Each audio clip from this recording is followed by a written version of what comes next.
پاگل ہو چکا ہے کم از کم پاگلوں کے ساتھ یاری تو نہیں لگانی چاہیے نا؟ کیا خیال ہے؟ جو اس خبیث الفطرت انسان کو نبی کہتا ہے، مسلمان کہتا ہے، ولی کہتا ہے، ہم اس کے ساتھ یاری لگا کر ہاتھ میں ہاتھ ملا کر چلیں گھومیں، یہ ایمانی غیرت کے خلاف ہے۔ ایمان نہیں تقاضا کرتا۔ ہم اپنے باپ کے دشمن سے ہاتھ نہیں ملا سکتے، محمد الرسول اللہ کے دشمن سے کیسے ہاتھ ملائیں؟ کم از کم نفرت تو ہونی چاہیے۔ وہ بھی اسی ملک کے باشندے ہیں، انہوں نے بھی رہنا ہے، ہم نے بھی رہنا ہے، لڑائی جھگڑا نہیں کرنا، لیکن دل میں نفرت تو ہو نا۔ کوئی ڈاکٹر ہوتا ہے، ان لوگوں کے پاس اخلاق تو مسلمانوں کے تھے، جیسے اور کافروں نے مسلمانوں کے اخلاق ہم سے چھین لیے، ان لالےکوں نے بھی اخلاق چھین لیے۔ بڑے شفیق بن جاتے ہیں، بڑے مہربان بن جاتے ہیں، مفت دوائیاں دیتے ہیں۔ ہمارا مسلمان درد سر کی گولی لے کر کے اپنے ایمان اس کے حوالے کر دیتا ہے، جاؤ جی ہم اس ڈاکٹر پر راضی ہیں۔ کم از کم اور کچھ نہ ہو تو یہ خدمت تو ہو نا، کم از کم ان سے نفرت تو کریں۔ حضور صلی اللہ علیہ وسلم خاتم النبیین ہیں۔ ختم نبوت کا موضوع تو ماشاءاللہ سالار آ رہے ہیں، اس کی پوری وضاحت فرمائیں گے۔ تھوڑا سا حصہ صحابہ کرام کی عظمت کے بارے میں، تھوڑا سا نمک مرچ، اس میں بھی میں ایک دو حدیثیں عرض کر کے ختم کرتا ہوں۔ بڑے بڑے نعت خواں تشریف لا رہے ہیں ماشاءاللہ، دل کو منور کریں گے۔ جس نے ختم نبوت کا سب سے پہلے پہرا دیا، دل چاہتا ہے اس کے بارے میں ایک دو حدیثیں سنا دوں۔ صدیق اکبر، آج صدیق اکبر کے بارے میں بھی ہمیں تحفظات اختیار کرنے پڑے۔ اور سب سے پہلا خلیفہ، پاک پیغمبر خود فرمائیں میں نے ہر شخص پر اسلام کی دعوت پیش کی سوائے صدیق کے، اور کسی نے جلدی قبول نہیں کیا، صدیق نے فوراً قبول فرما لیا۔ خاص ضرورت تو نہیں ہے، جزاک اللہ۔ فرمایا صدیق کے بڑے احسانات ہیں، ہر صحابی کے احسانات کا بدلہ الحمدللہ محمد الرسول اللہ ادا کر چکا، لیکن ما خلا ابا بکر، صدیق اکبر کے احسانات کا بدلہ اس دنیا میں محمد ادا نہیں کر سکا، اللہ ہی اس کو ادا کرے گا،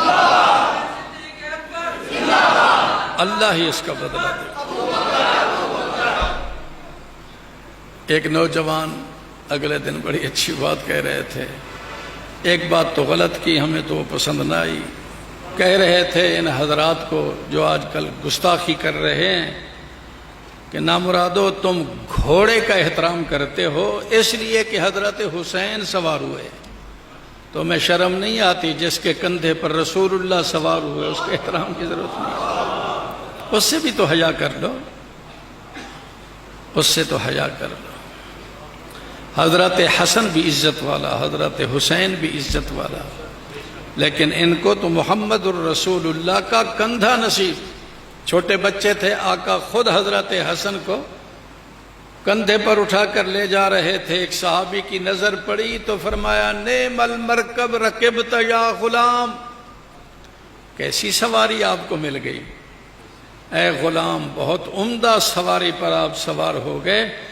آقا نے فرمایا ونعم الراکب، اگر سواری عمدہ ہے تو سوار بھی بڑا عمدہ ہے، سوار بھی تو بھائی سوار بھی عمدہ، سواری بھی عمدہ۔ حضور سوار ہیں، صدیق سواری بن گئے، اور غار کا سفر آج جوان نہیں عبور کر سکتے، وہاں تک نہیں پہنچ سکتے، 3 گھنٹے لگ جاتے ہیں وہاں تک پہنچنے میں، صدیق نے کندھا پیش کر دیا۔ آقا نے حضرت صدیق اکبر کے جنتی ہونے کی جو بشارتیں دی ہیں وہ بڑی عجیب عجیب، کبھی تو صراحتاً کہہ دیا، بڑا مشہور ہے، 10 صحابہ کرام کے بارے میں فرمایا فلاں جنتی فلاں جنتی، حضرت عمر، حضرت صدیق اکبر، حضرت عثمان، حضرت علی، طلحہ، زبیر، 10 عشرہ مبشرہ بالجنہ۔ لیکن حضرت صدیق اکبر کے بارے میں بڑے انوکھے انداز اختیار کیے. مجلس لگی ہوئی ہے، صحابہ بیٹھے ہیں، معلوم یہ ہوتا ہے ما ینطق عن الہوی ان هو الا وحی یوحی. حضور خود نہیں بولے بلکہ بلوانے والے نے بلوایا. مجلس لگی ہوئی ہے، ذرا بولو. کیا بولے؟ آقا نے فرمایا خصال الخیر ثلاثۃ مئہ وستون خصلہ، 360 خصلتیں، عادتیں، اخلاق، اعمال ایسے ہیں اذا اراد اللہ بعبد خیرا، جب اللہ کسی بندے کے بارے میں خیر کا فیصلہ فرماتے ہیں، اس کو جنت میں لے جانا چاہتے ہیں، تو ان 360 خصلتوں میں سے کوئی ایک خصلت اس کو عطا کر دیتے ہیں. اس خصلت کی وجہ سے وہ جنت کا مستحق بن جاتا ہے، جنت کے دروازے اس کے لیے کھل جاتے ہیں.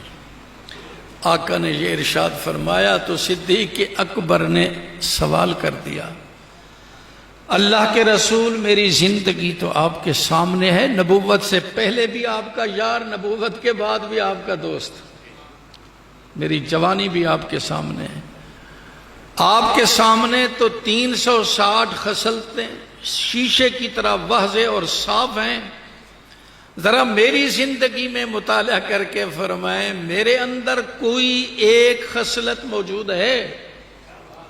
سوال ہے ایک خصلت کا، میرے اندر بھی کوئی ایک خصلت موجود، تاکہ میں اس حدیث کی بنیاد پر جنت کا امیدوار بن جاؤں. ہے صدیق، میرے ماں باپ اور اب سب کے ماں باپ ان کی عزت پر قربان، ان کی شان پر قربان، ان کے مقام پر قربان، ان کے مرتبے پر قربان. آقا نے کیا انداز اختیار کیا، مسکراتے ہوئے فرمایا ہنیئا لک یا ابا بکر کلھا فیک.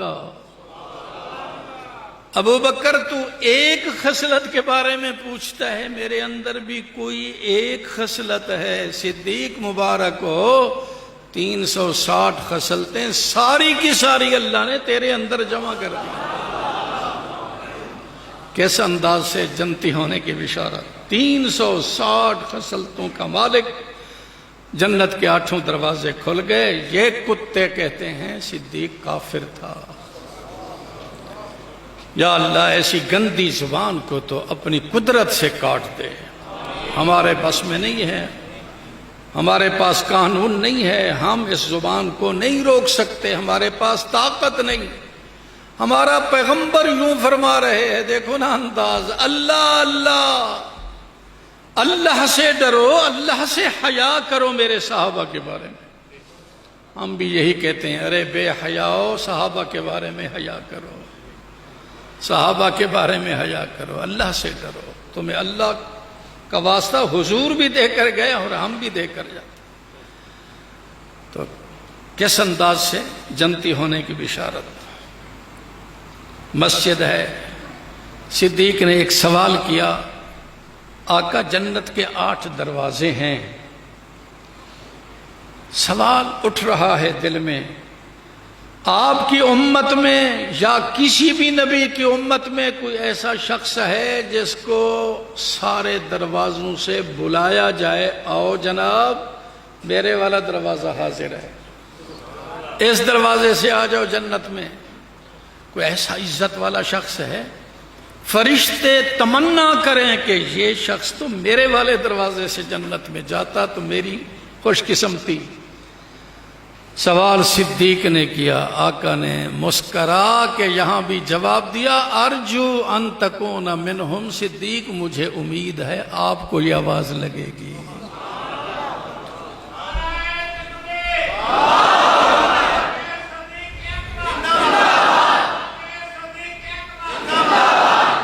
جنت جس کی منتظر ہے، جنت کے فرشتے جس کے متمنی ہیں، تم ان کے ایمان کی باتیں کرتے.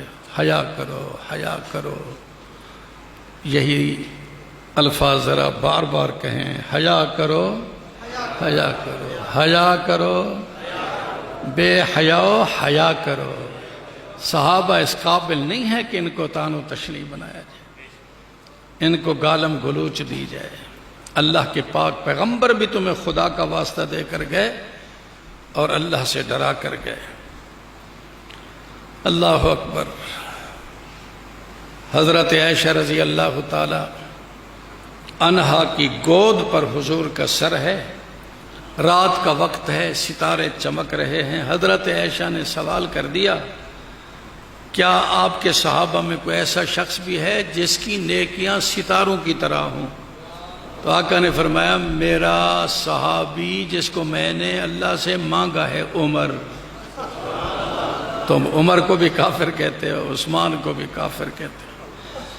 حضرت عثمان کے بارے میں آقا نے فرمایا یہ وہ شخصیت ہے، پنڈلی سے کپڑا اترا ہوا تھا، صدیق آیا نہیں جوڑا، عمر آیا نہیں، عثمان آیا تو فوراً پنڈلی کو چھپا دیا.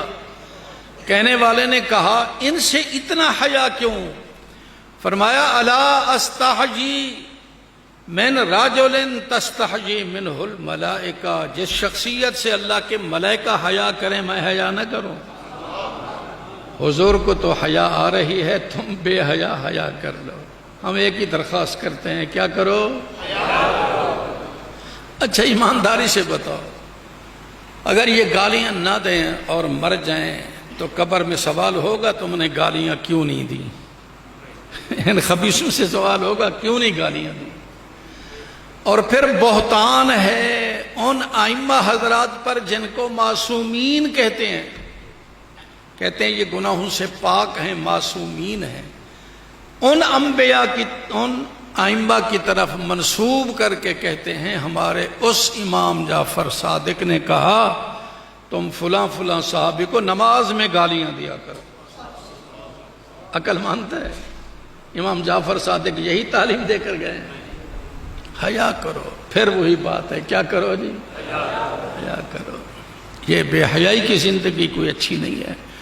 ہماری اہل سنت والجماعت بڑے پرامن طریقے سے یہی درخواست کرتی ہے، کیا کرو؟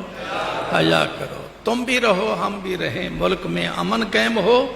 اگر بے حیا ہو جاؤ گے تو پھر جب حیا رخصت ہوتا ہے تو پھر حالات خراب ہوتے ہیں.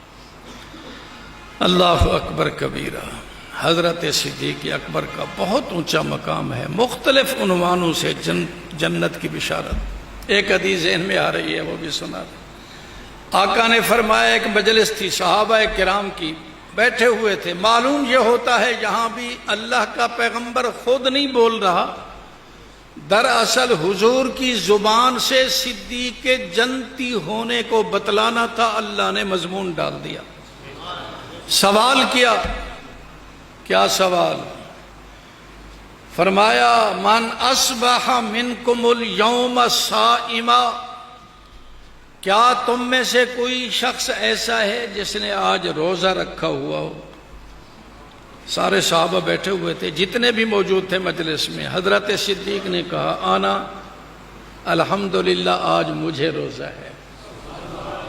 کیا ضرورت تھی آقا کو یہ سوال کرنے کی؟ معلوم ہوتا ہے اللہ تعالیٰ نے دل میں ڈالا یہ سوال کرو تاکہ میرے صدیق کا مقام کھلے.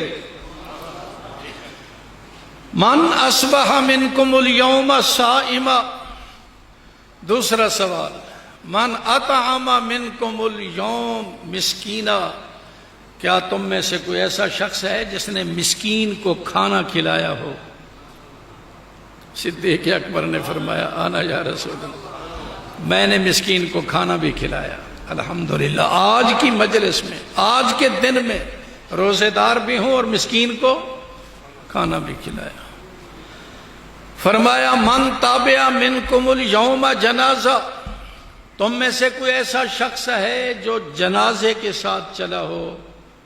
صدیق اکبر نے کہا آنا یا رسول اللہ، مجھے یہ سعادت ملی ہے، میں ایک جنازہ پڑھ کر آیا ہوں، جنازے میں بھی میں شریک ہوا. چوتھا سوال من عاد منکم اليوم مریضا، تم میں سے کوئی ایسا شخص ہے جس نے کسی مریض کی عیادت کی ہو؟